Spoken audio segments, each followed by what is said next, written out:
So here the advantage of working here is no problem is only police problem. People don't have good school building, they come to me. People don't have Aadhaar certificate, Aadhaar cards, they come to me. Because police is proactively engaging in delivering government service by calling, by collaborating, we are transform the traditional police image in them and negated the misinformation spread by Naxalites that police are here to kill, police are here to thrash you. So if you have read a lot of left books, even before joining the police, I have gone through some books. Even I felt very bad that police is doing all that. Now I am within the police, I could understand what police is doing in that case. So when I took charge, so we found, I started visiting the villages and I found a lady called Chilakamma. Her both legs are not there, it's clearly visible. I asked her, are you getting any support from government? So government has a scheme where every Divyang will get 3,000 rupees pension per month. And this area, even the tribal population, and they marry very early, they marry within the community. So lot of disability is a huge problem. And I asked her why you are not getting the pension. She said I don't have Sadram certificate. Then I asked how do you get Sadram certificate? The Sadram certificate, this tribal, if she wants to get it, she has to go to that lady who doesn't have both legs. She needs a certificate which is clearly visible. She has to go all the way to Vizag, consult 3 doctors. 3 doctors have to certify and give their judgment that yes, she is disabled. Then that Sadram certificate will come and she can get the pension. And that used to take 6 months. And who will take the lady to Visakhapatnam? Can she meet all the 3 doctors in one day? Will the doctor give? And one doctor will meet, another doctor will ask her to come again. And we are building amazing solutions where you get a OTP, you select the slot. We are talking about people who don't have mobile access. Speaking now we are getting a tower installed in that area. So we have all jam solutions, etc. So that's where we thought we'll not let this happen. We'll take the doctors to the Chintapalli. So 20 doctors came to Chintapalli. They organized a camp. In 2 days, 3,000 Divyangs came there. Out of them, 1,000 people got certified and all of them are now getting 3,000 per month pension. And this is, I can probably tell police is doing this. And how we could do? We simply reached out. My batchmate happened to be an IS officer who is taking care of the Sadram certificates. All I had to ask him, why are you doing it there? You come and hold a camp here. So why I am speaking this, the power of seeking out, the power of collaboration is that important. We all see problems, but nobody has taken action because we didn't know how to solve. If it is solvable by me, I am able to solve it. But the moment we are reaching out, we can solve several other problems. And to show the response, I can tell the area that you are going to see, that's called Kondru. That place, you walk, you will find a mine. And even now, we'll only go there by trek, we'll avoid using all vehicles. And after few interventions, now you can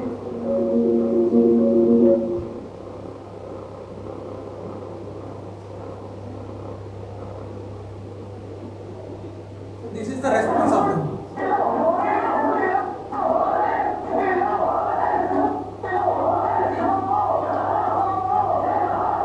So these are people you are seeing, all of them are active militia. They engaged in passing on information. They used to put mines when they see police parties. Now they are all engaged into playing volleyballs. Many of them are studying. Many of them are using the digital libraries and other community policing initiatives. So that's how we are reaching out to the public there. And this area is also severely affected by ganja.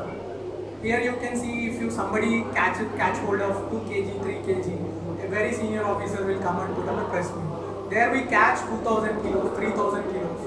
And traditionally the alternative crops were not getting priced. So tribals were lured into it, and Kerala has a role in it.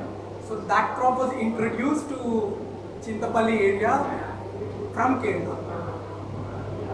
So last year 14,000 acres of crop was destroyed. How we could do it? We were able to obtain their consent. Earlier it was like you are removing everything that they have. Their only source of income is ganja. And all other crops like turmeric and other things, the prices are low. How are you going to get the consent?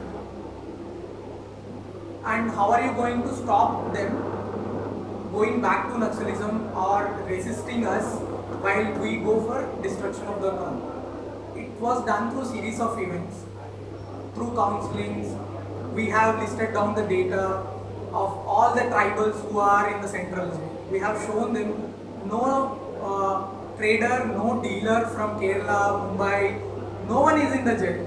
Only the tribal people are there in the jail. We put out the statistics, we showed them photos, we showed how very good countries, even nations have failed due to drugs problem. That's where we could get some consent, some fear, some consent. We were able to destroy the cropping of it, and we are now focusing on the transit of ganja from it. So the lesson is to do anything within governance, because we were given a topic how to build within public systems, obtaining their consent, making them partners and making them ready by offering them alternative crops. Here police have went to each and each village by treks. They have taken saplings to them and they have ensured that they are growing those saplings. This is the third year now. We have already distributed 15,000 acres of alternative crops. So the consent will be obtained when you give them other sources, other ways of life. So this is about that Divyang's certification camp. The key takeaway from me is seeking out, ask other organizations what they can do. They can solve the problems of your areas much better. And also don't just see the problems, be more proactive, and your work might not directly relate to that, but the goodwill that you gain. And for me, going that Balapam village is a village which is the stronghold of Naxals. Any damage, any bomb blasting that they used to do, they used to go to the stupam, we call in Telugu, that some column is there, they go, they take a pledge, and from there they come and blast. So that's the village that we are talking about. We can't go there and say Naxalism, this will not benefit you. We have to prove it by our actions. And we need, our solution can also come from solving other problems, like the Divyang certification. So now the village has overall positive opinion about us. Police are not here to harass us. So previously police only entered Balapam to pick someone, to say that you are cooperating with militia. This is the first time where we are going to give them something. That's how we can get goodwill. And I was speaking to Hanai. We have also the great problem of child marriages. We also have just seen that how many Divyangs were there in that small consolidated area, and that is the reason. The reason behind is early marriage and marrying within the community. We can sit down and tell them don't marry, don't, and lot of POXO cases also comes out, because they, as the part of the culture, the norms are different. But the moment if it doesn't materialize into a marriage, they come back, and the moment it becomes a POXO case, it attracts severe legal punishments. So the root cause lies in girls not getting educated. If they are going to school, they don't have any job later on. So unless we work on that, no matter how many POXO cases that we put, no matter how many convictions we get, we are only going to increase our burden. That's where police also has a clear mandate for preventive policing. So preventive policing is how do we prevent the crime altogether. So that's where we partnered with Tata Technologies. Tata Technologies is constructing a huge factory in Hosur. All these kids who are in the blue uniform are now working in the company. Now they are seeing the outside world. They know what is Bangalore, what is Hosur. Now they will go back to their villages earning 20,000 per month. And now they are all examples in each village that after getting educated, there is a meaningful life waiting. Now they are the symbol of hope for all the kids studying in their village. They can make a role model out of them.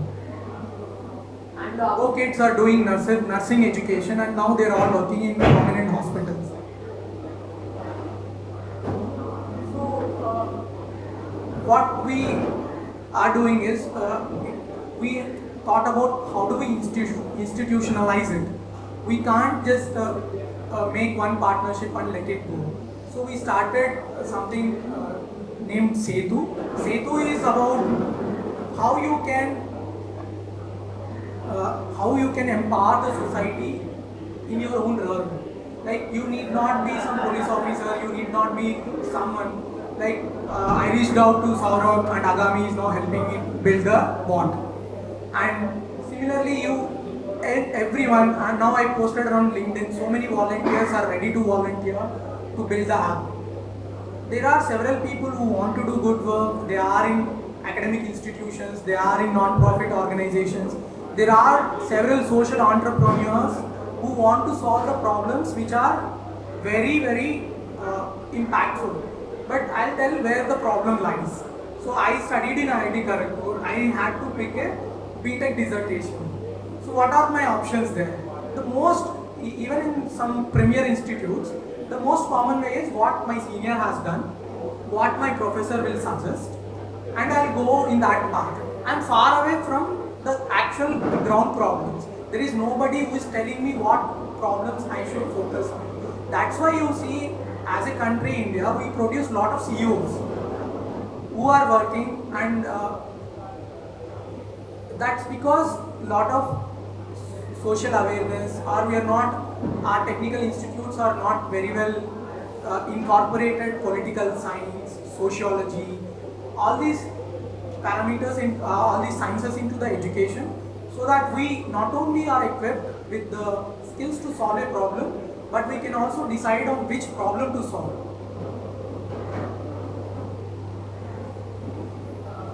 So I'll speak about Disha. So Disha is, I think several of you already know. So whenever a citizen comes to police, they have a lot of apprehensions. Lot of times they won't come as well, and sometimes it also happens that they won't get proper response.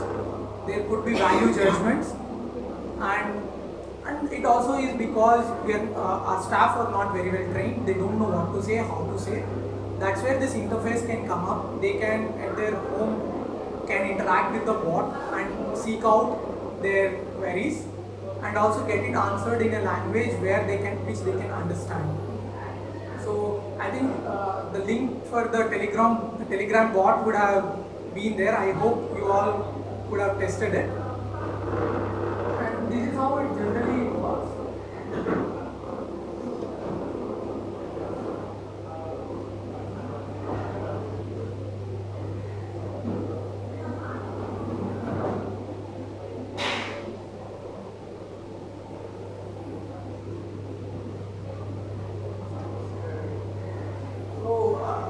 You can try out the real application with your Telegram bot. I'm giving you a demo, like what is the readily available technology ChatGPT can offer.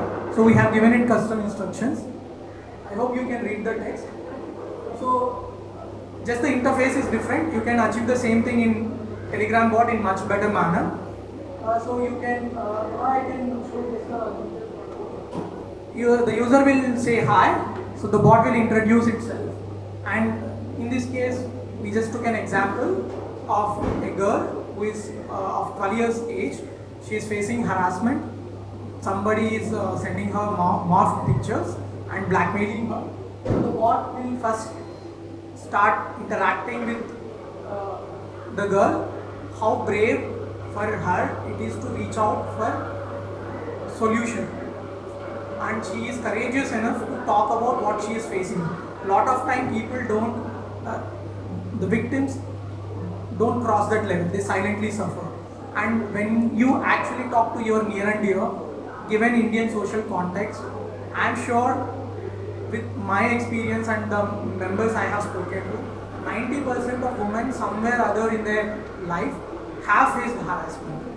And as a society, we don't allow them to speak out, we don't have formal channels where they can express or at least even understand what is happening with them is wrong. I think our aim is to solve that through Disha. So here the Disha will tell her, have you reached out to any trusted adult? Keeping responsible AI in mind, it doesn't engage in collecting sensitive data, or it will not also tell you exactly what to do. It will not tell you, go and do this, go confront him. It will only give trained responses. It will ask you, have you told it to any adult? And it can also ask, it will also ask questions where it understands the victim's problem. The girl is responding, I don't want to tell to my parents because I am afraid that I'll be judged or I don't want to put them into mental agony. That's when she can choose to tell where, how does she require help, and the bot will give her steps to do, how to draft a complaint, under what acts, what is happening with her is a crime. It will try to explain it in a language that she can understand, and it also helps her an option to draft a complaint,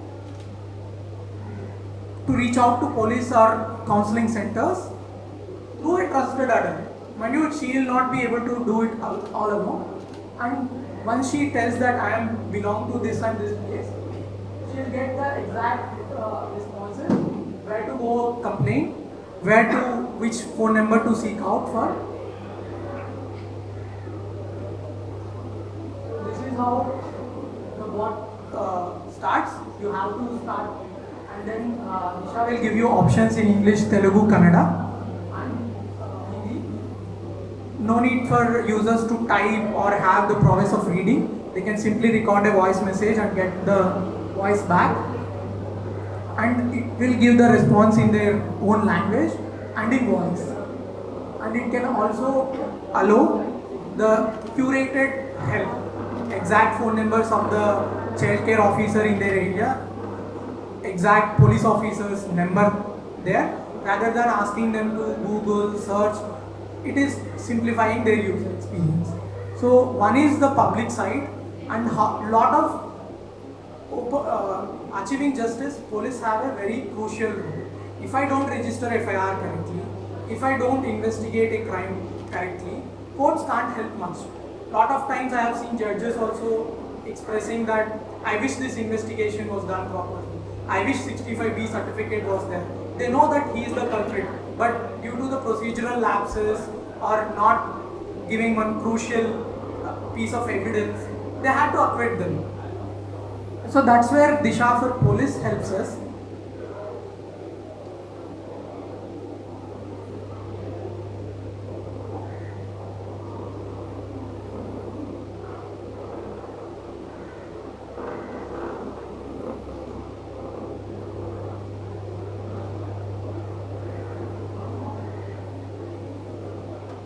See that this is as close as it comes to a complaint that came to police station. So there was a murder attempt by the husband on wife's father on so and so day, and due to the assault he has received injuries and now he is escaping. The wife has reached out for complaint. So what typically happens, my SHO will register a complaint. He, according to the knowledge that he has, he'll apply certain sections. Sometimes it happens that he'll apply them incorrectly. Not, and if there are any special acts, they might put rape 376, but they might not put POCSO related section. Or they might quote 376, but they forget to put 376 AB because lack of legal awareness, and that's where the bot will try and help. So this is a memo that GPT is able to generate with the given context. So the memo will come from me explaining all the sections of law which are applicable for just a given complaint. Now the bot is able to tell IPC section 307 attempt to murder, it is applicable in this case, and what is the punishment for that crime. And 498A because there is a husband and wife relationship in between, and 324 for the injuries that were received, and 506 for the criminal intimidation because I will kill you, those words were uttered. And evidence, so then the bot is also able to generate guidelines for investigation. So if you look at the table, so according to the crime attempt to murder, it is asking the investigator to preserve the crime scene and collect all physical evidence including the weapon. It might look generic, but this is, we can go to all other ingredients, then you can see. And it is also able to give relevant Supreme Court judgments. And the forensic tips, while you are collecting the weapon, what you should look for. It is telling you look for the fingerprints. There are several cases where such basics are also not followed. Especially when generally you see high profile cases, all these are followed up when senior officers closely monitor them. But now, each and every case, this knowledge is available for all IOs. And it comes to section 498A, and it says obtain medical reports of the victims. And I'll go to another extent. Yeah. So there you can see we also asked it, can you give probable defense arguments going forward? So we know this case where due to lack of correct evidence collection on procedural labs, lot of people get acquitted. How we can encounter this, address this is getting a professional help. This is where you can see IPC section 307 attempt to murder. The bot is able to explain Mr. Chittibabu has attacked Lakshmi's father with a knife, suggestive of intent to kill. So what investigation guidelines are there? You should collect CCTV footages, fingerprints, etc. And it is also telling the IO what could be the probable defense argument going forward. It says the intention was not to kill. He can generally in court he'll see, I was not intending to kill him. There is a passionate debate. I threw my knife. That hurt him. So how do I rectify it? At that investigation itself, now the IO will go and collect all the words that were uttered during the incident.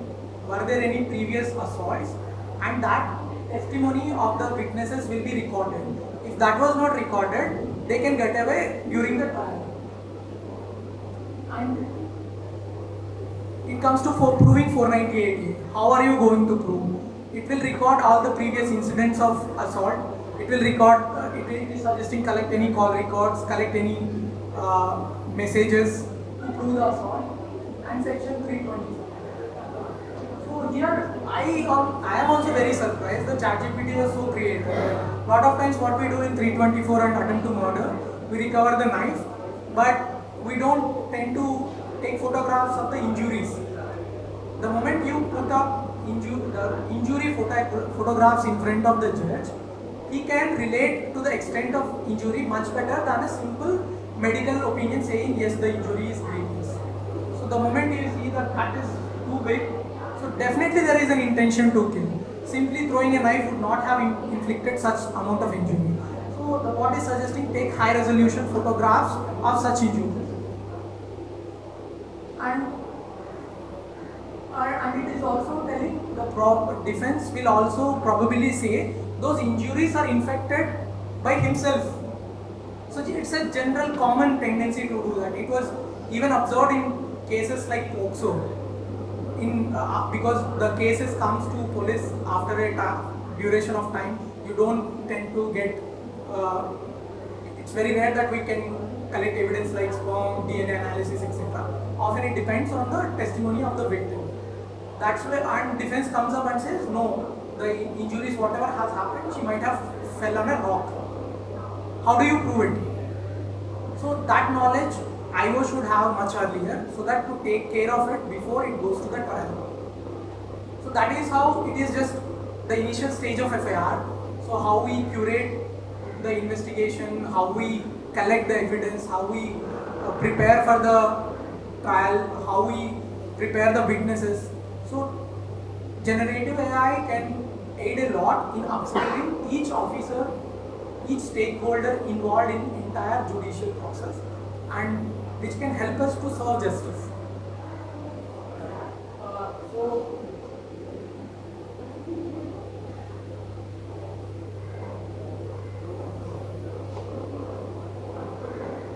So that is the what we are trying to build. And given that I was asked to speak about how to build within public systems. This is another great work that was done by Dhatri. She is my wife, Indian Administrative Services Officer. So you would have seen a lot of Anganwadis, and as India we don't have much playing culture incorporated. And playing physical activity, especially these days where kids are addicted to phones, is very much required. Anganwadis are meant to give nutrition and take care of their health at ages like preschool ages. And we found there are no playgrounds, and we reached out to few agencies. They quoted cost of 2.5 lakh per Anganwadi, whereas the Anganwadi's grant itself is 4 lakhs to build up the entire institution in that village. So what we did is we reached out to scrap dealers.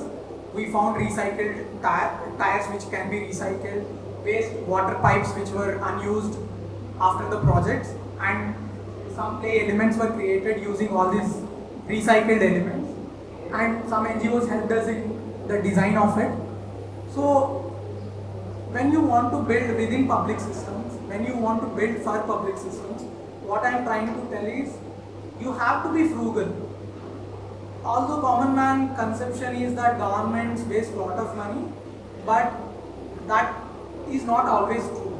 Especially when people want to take up initiatives at their level, the funding issue is a very much issue. So if some NGO comes up, you are building a solution. If you start asking me, like my app, it will solve your problem, but to get it installed, you need to pay 10 lakhs. So that is a key indicator that you need to keep in your mind. You need to be very frugal if your solution needs to be adopted in public systems. And you should also involve taking consumers and customers on your board. When I say consumers, who are consumers for your product? Let's say this project play. The kids. I should understand what they would like to play with. Earlier what was happening, a lot of Lego bricks were given, a lot of colorful books were given. When me and Dhatri visited Anganwadis, none of them are opening it. The toys, everything are kept nicely in the birwa, the rack. Why? The Anganwadi teachers have a fear that once you give it, they might be lost, and senior officers will come and question where are the toys that we have given. So that's an important design problem. That's why you should make play elements which nobody can take away home. And you should also create open playgrounds, because already they are addicted to mobile phones. You can't again make them sit and play within the room. You need to get them out. So these design criteria you can only understand when you actually visit your consumers. So yesterday I was also talking out to few founders. They are trying to solve some problems to police. So you can't solve the problem of police unless you talk to police officers. You might be developing a very good solution about sketching, creating crime sketch of an offender. But I rarely saw somebody who is depending on crime sketches. Rather, I would want the CCTV footages which are unreliable to be developed better, so that we can find them. So that is about consumer, and next the customer, who is actually going to implement. You can reach out to the Anganwadis and find out a good solution. But unless you partner with the bureaucrats who are doing those things, either they will be aware of what you are doing, or you will be missing out the nuances how to get funding for that. So government has a lot of these tendering processes and technical qualifications. You might have an amazing solution, but unless you fit in those criteria, you might not get the required funding or required, you will not be given those projects.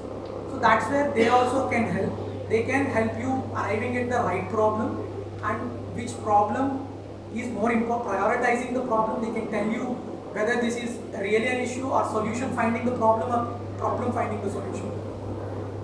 And building the networks, and instead of, I have seen recently come across an interview where some reputed sharp director himself, ex-director, he was also quoting, we're building so many things, but I don't see people are using them. So that's where we need to course correct ourselves. We can't build and ask somebody to use it. We have to make those users part of building right from the start. So I think, and the second thing is, for innovation also, unless you come to Chintapalli, you can't solve for people in Chintapalli. This great Disha bot, if it only can answer in, can understand accented English, there is no point of building it. It needs to understand the local dialect of the tribal woman. It needs to understand how she calls a crime a crime. She might not be aware about assault, violation, etc. She will tell it in her own way. So your product has to work for them and they should be able to understand your product. Yeah, I'll stop it here. I think I have given enough bhashan. Maybe you can, I'm open to questions.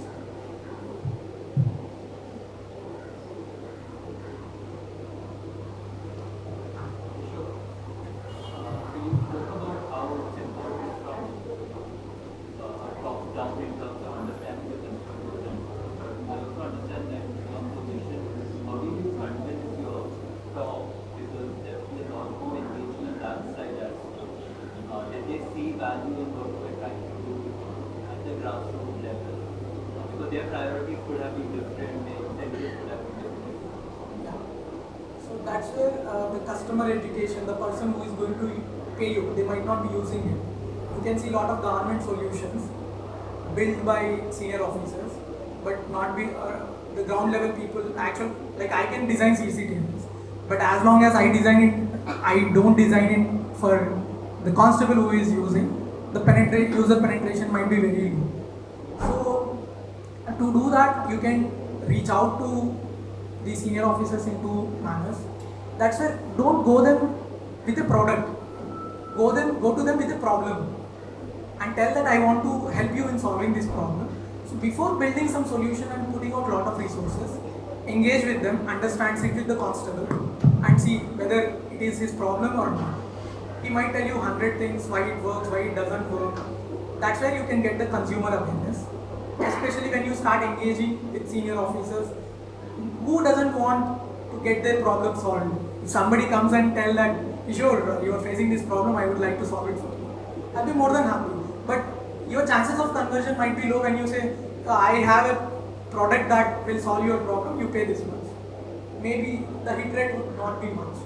So engage very early, find out people who have knowledge in that area.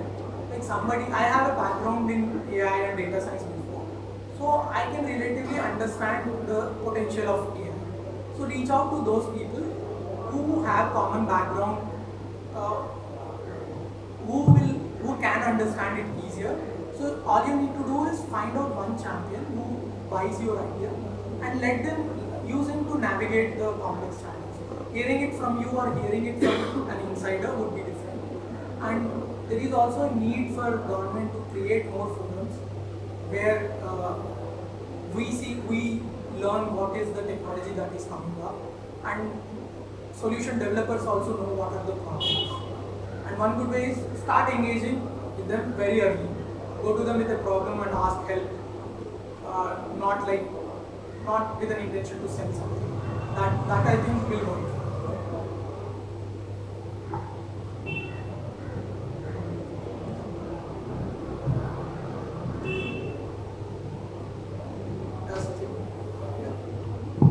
So, Kishore, I have a question regarding the bot. For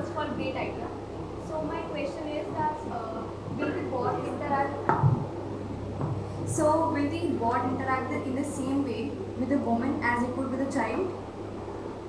Because it is focused on women and minor girls, right? So it is very early to us to say anything about it, but the roadmap of it is essentially should help police to reach out to all demographics. It will include women, it will include cyber fraud victims, it will include typical like you got an accident, what to do? You were stuck in an emergency, what to do? From information to, and this comes in the roadmap, so we have to align the bot to specific users, and in order to do that there are several questions which comes again. What data that you ask, so you want to make it very relevant to only child, then how do you know that the opposite person is a child, and do you really want to take put authentication there? Those product journey we have to go through. Currently we are at a stage where we want to prove a concept whether correct knowledge is coming out or not, whether the language translation is working well or not. After that, it's all open to you, like how much you want to innovate on it, how many developers would want to come and solve. Some can focus on child, like particularly when it comes to child, I would say if we achieve catering to the child, I think then we achieved success. That's how I related. I told the case of child in order to make everyone relate and get sensitized to the gravity of the problem. But to solve, it is the biggest problem to solve for us. There are a lot of consent related issues. They don't have agency. They're still minors. Can you directly speak to them, advise them what to do? So a lot of questions comes up. So we would start with something like online cyber harassment. We are thinking about focusing on educated women and slowly expanding our bots reach to multiple other public. My second question is that how is my information getting stored? Is it on Telegram app? So currently the plan is all the information that you are giving will disappear. The systems will not store. Currently we are doing a POC, so we want to see how it is responding. Within our closed tester group, we are analyzing the conversations, but the future roadmap is no conversation will be stored. There are several implications to it. We don't want to say that we will host it in a private server. We don't want to store it at all. The instance will immediately, the API call will come, but it will not be stored in any database. That's how we want to solve that issue, that it will not get into bad hands. Thank you. That answers all the questions. Visa is operation now, and operational the board stage or in the police only. And what is the strategy to convey the message that there is a software like this to the remote area people? So currently, again I would want to make the clarification, still we are at the POC stage. We haven't rolled out the product. Actual public is not using it, only the testers are using it. And the future question is as well, like how do we take it to people? So that's where the testers come into play. Nyaya is an organization which is giving us content. They are also going to test the bot. They are legal experts. There are counselors on their team, especially women, who would stress test the bot, whether it is answering correctly, whether it is deviating, whether it is harmful. And a lot of these organizations are also reached by public. So we want to partner with those organizations, integrate the bot in their websites, in our police websites. That's where we want users to find it out. And second, we have something called Disha call centers, dial 100. There are specific call centers for women related problems, specific call centers for child helpline. So the agents there are not very well equipped about the legal awareness or steps to do. It's simply, as of now, it is mostly noting down the incident and forwarding the ticket to the action taking agencies. That's where this bot can also add value, and we are going to use all those channels to get this bot to the villages.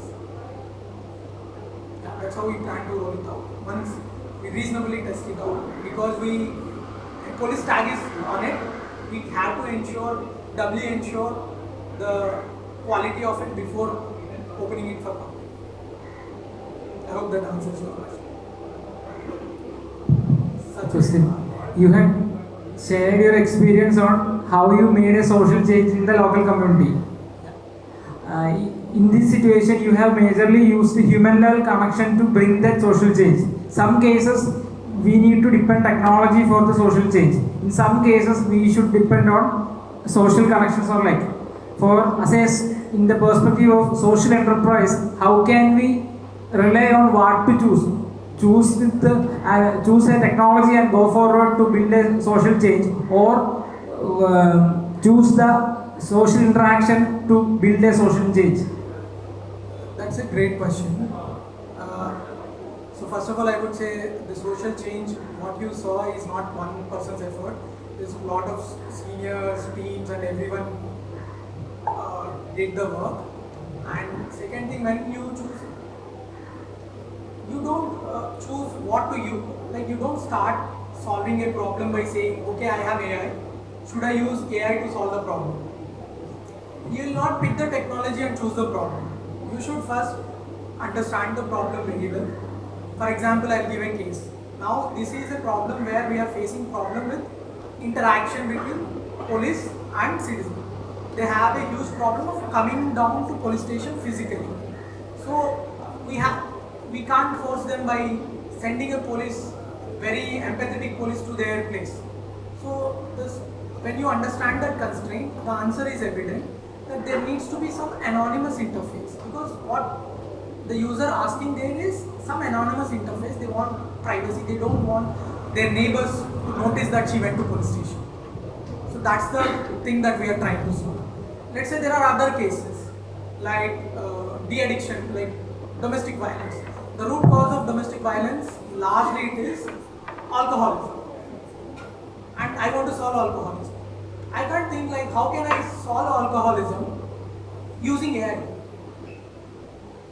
It could play a role. There could be a fantastic solution. But the answer should come from, how do I solve alcoholism? You should go out. Why do they drink? What do they drink? And are there any de-addiction mechanisms? If they are already there, why are they failing? Are the de-addiction counselors not reaching out to them? Is it an awareness problem? Is it a lack of competence problem? Are there NGOs already doing it? And if you have exhausted all those options, where you can directly solve them, and technology always require adoption.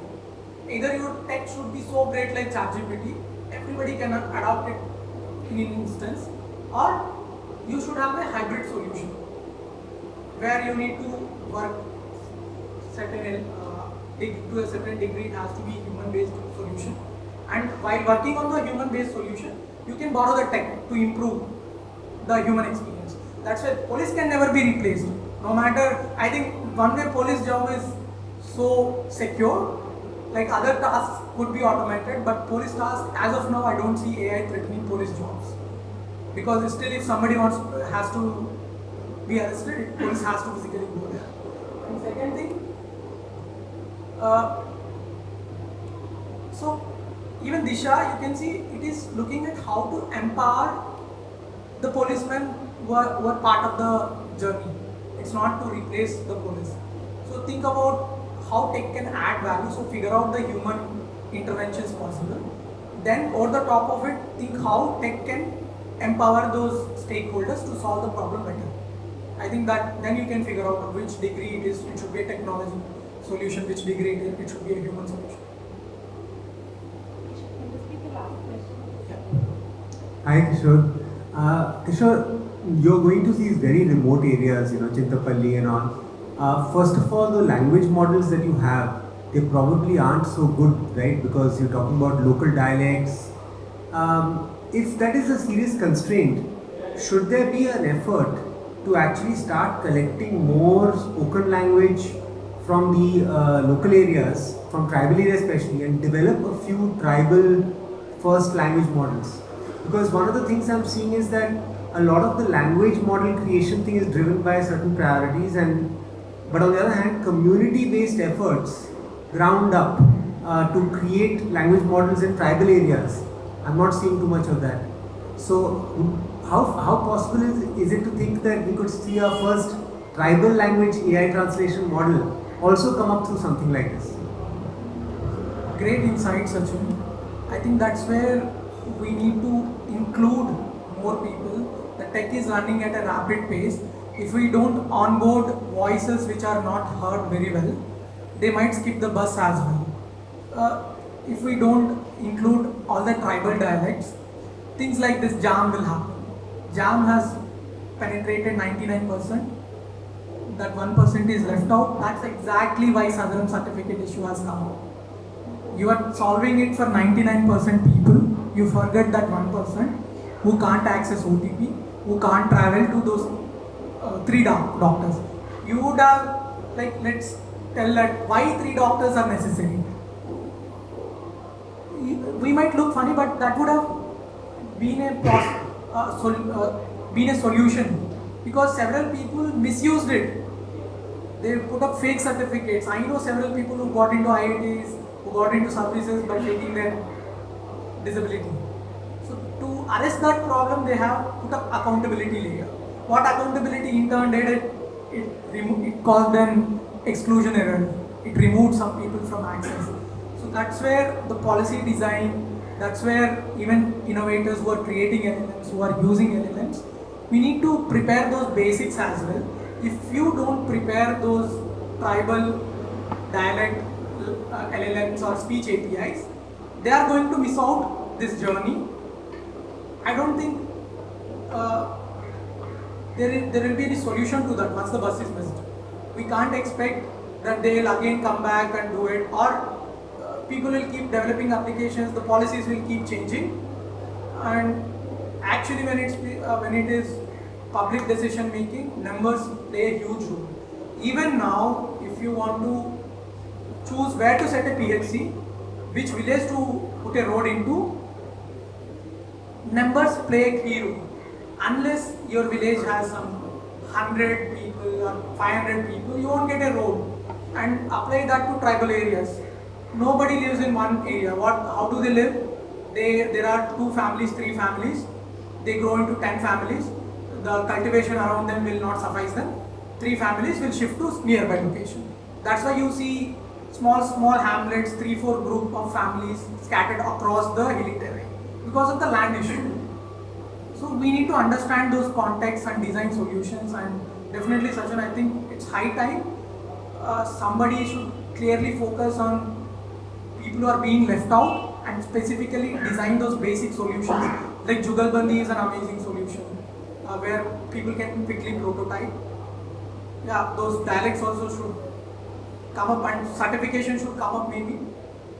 Something like your org or somebody can say that, okay, this is an amazing solution but it is not working for tribals. So such tests might also will play a great role in ensuring all the future products will be included.